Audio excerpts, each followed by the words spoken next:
Well, if it's Wednesday, that means a lot of news when it comes to the Russia probe. President Trump's legal team negotiating over a possible interview, and I put the word possible in quotes there, with Mueller, but they have hit an impasse. Plus, at the Paul Manafort trial, star witness Rick Gates, he took the stand again. It is the latest volley over a potential interview between the special counsel and President Trump. It should be over with by September 1st. We have now given him an answer. He should take a few days to consider it, but we should get this resolved. During his colleague Jay Sekulo's radio show, the president's attorney responded to a question from ABC News. If there's going to be an interview, let's have it. If there's not going to be an interview, then let him write his report. Sources close to the White House tell us that the president's legal team told Mueller that they want to narrow the scope of an interview and are inclined not to take questions about obstruction of justice. They're willing to consider appropriate written questions, but sources would not say if that means they're against oral questions. This comes after sources close to the White House say that Mueller recently told Trump's team that he wants to question the president in writing and in person and would like to ask him about obstruction of justice. Sources say that potential line of questioning infuriated the president. While the details of a possible interview get worked out, the first criminal trial stemming from Mueller's investigation entered day 7. The special counsel's star witness, Rick Gates, wrapped his testimony against his former boss, Paul Manafort. Gates told the jury he helped Manafort hide millions of dollars from the IRS through offshore accounts. Manafort's team tried to paint Gates as an unreliable witness, a man willing to say anything for a more lenient sentence. Manafort has pleaded not guilty to 18 counts of alleged financial crimes, which prosecutors say occurred before he chaired the Trump campaign. Now, this trial, the Manafort trial, not about Donald Trump, but he's certainly still in the background or even front and center sometimes. There is a lot of references to Trump, even if his name is not specifically mentioned. Prosecutors are asking Gates about a Fifth Avenue apartment or the campaign that Gates and Manafort worked on. Everybody knows the apartment's a Trump Tower and the campaign, of course, Trump's.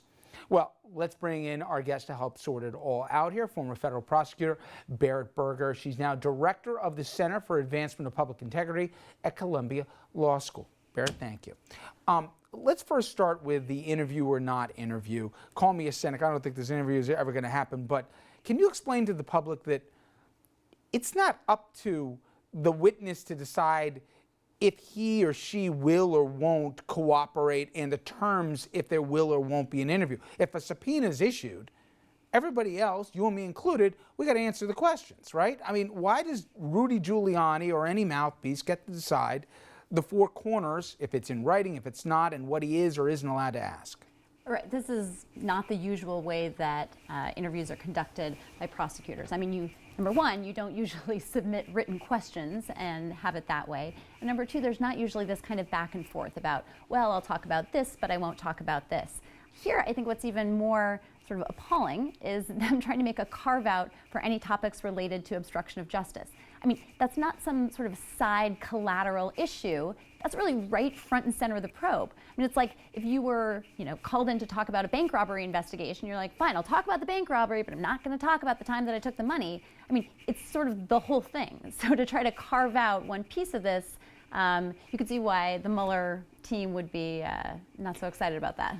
And again, allowing cynicism here for a moment, the idea that he's throwing out September 1st as a deadline, that's an arbitrary date that he can't set. But moreover, the idea that the concern is they don't want any questions that could possibly perjure the president.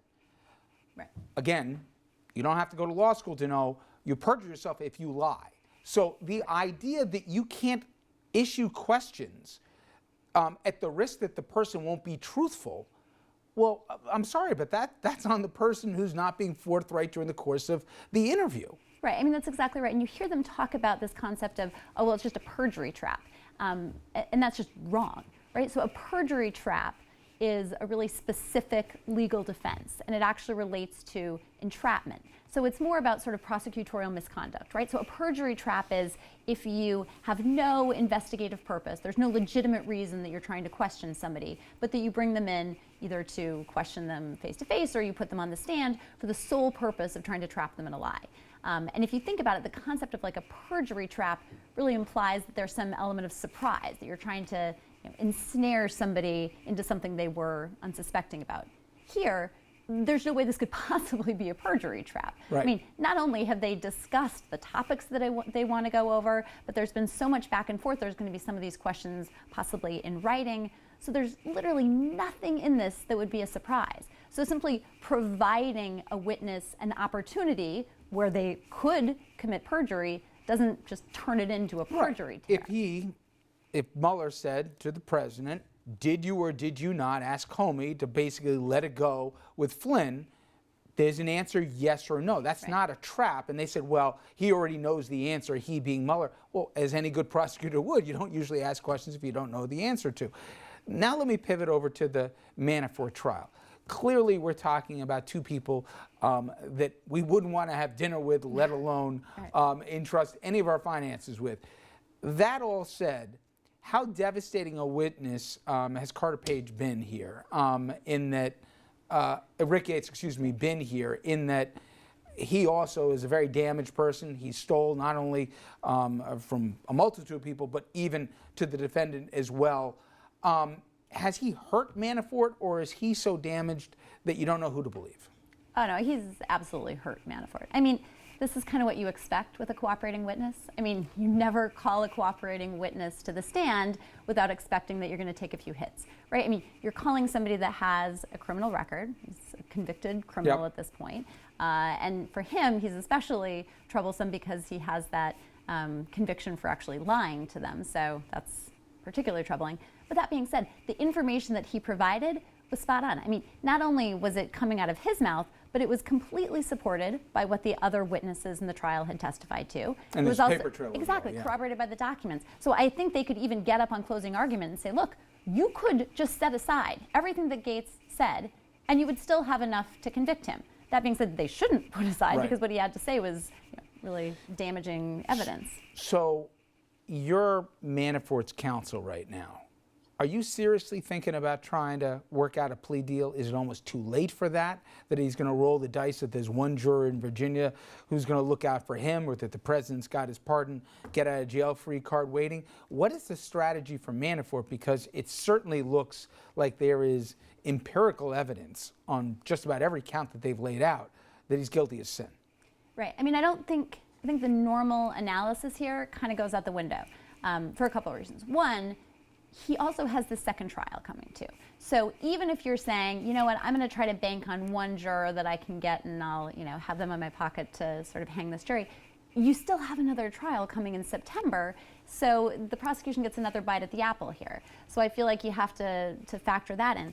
But hanging over all of this, as you mentioned, is this possibility of a pardon. So I think the normal analysis that counsel to somebody like Manafort would do, look, if I'm his counsel, 100% I'm telling him he should try to take a deal, right? He's got this trial, which I have no crystal ball, but it seems like it went in pretty well. It seems like the evidence is pretty overwhelming. But even if they fail in this trial, the prosecution, he still has to answer in September. So if I'm his counsel, I'm telling him he should take a deal. All that being said, you have this pardon hanging out there, and I mean, again, are you going to bet on that or not? A couple other elements from the trial itself. One, you got a pretty activist judge who, right in the middle of the prosecution making their case here, seems to be doing the job for the defense at one point, interrupting and basically say, well, one thing's got nothing to do with it. We all know that you're a thief. You stole from your own guy. Why should anyone trust you?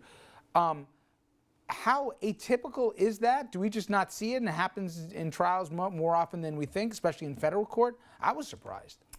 It's a little surprising.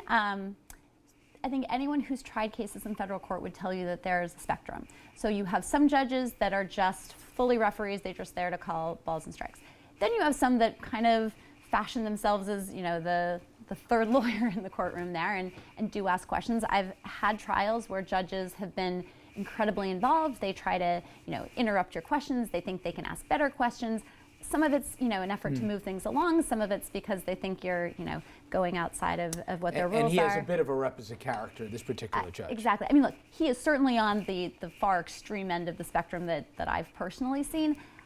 I think a lot of judges are coming from a place of they maybe, it seems like they're being very hard on the prosecution. Sometimes that is because they're trying to actually help the prosecution. If the prosecution loses, there's no appeal. If the defense loses, they certainly can appeal the conviction. So I think sometimes judges try to, bend over backwards to help the defendant, and oftentimes they'll say things like, government, you don't need it. You have enough evidence, you don't need it, which is incredibly frustrating as a prosecutor. Sure. Because you're like, Judge, I don't know if I need it or not, right? Until the jurors come back and tell me I have a conviction. Let them decide, not you. Exactly. This is a process question. So Rick Gates, I keep saying Rick Gates, with what we've heard, we don't know yet the deal that he's got on the table. How much of that is worked out ahead of time that he knows exactly, as long as he testifies completely and forthrightly, he's looking at X?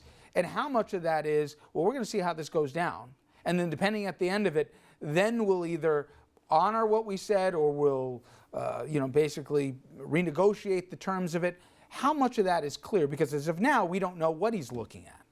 Right, and to be honest, he doesn't either. So Rick Gates really? would He doesn't know. Right. So Rick Gates would know what his, what the statutory penalties are. He'd know what his sort of advisory range is. So he'd know what sort of a typical range is. But the way these cooperation agreements work is the government says, look, what we can promise you is that if you come, you give us all the information you have, you testify when we ask you to. If we believe that you have been truthful, if we think you've provided substantial assistance, which is the standard, then what we do is we write a letter to the judge, everything you've done. We tell them all the bad stuff that you did as far as the criminal acts, and then we tell them all the ways that you've been helpful to the prosecution, and then it's up to the judge. So again, it kind of depends on the sentencing judge, how much leniency he wants to show. It's funny, I think the average layperson figures, oh, well, he's got to get a jail-free card here, and the question, depending on the testimony, with how much he pilfered from his clients, let alone how much he defrauded the IRS, he's going to pay back that whole thing. Could that be the extent of his punishment? You're saying no. At the end, the judge may say, I like the letter, thanks for all your help here, but you're still doing real time. 100%. And with this judge in particular, I don't think he's got to get a jail-free card here. I mean, this is not a sweetheart deal. He had to plead guilty to serious crimes. He's definitely facing jail time. I think he'll certainly do better than he would have had he just, rolled the dice and tried to, just plead guilty and get sentenced. But there's no guarantees for him. And finally, I know I'm heavy. Real simply, it's not just us. Even former federal prosecutors, it is insane, everything that's going on here. The daily developments and the cast of characters, you couldn't make this up if you tried. Yeah, it's kind of scary that this is the new normal, but yes. And on that legal note, thank you so much. All right, when we come back, the latest from D.C., including Paul Ryan, speaking out about President Trump and even bragging about how he has saved the nation. ABC News political director Rick Klein will join us on that and a lot more.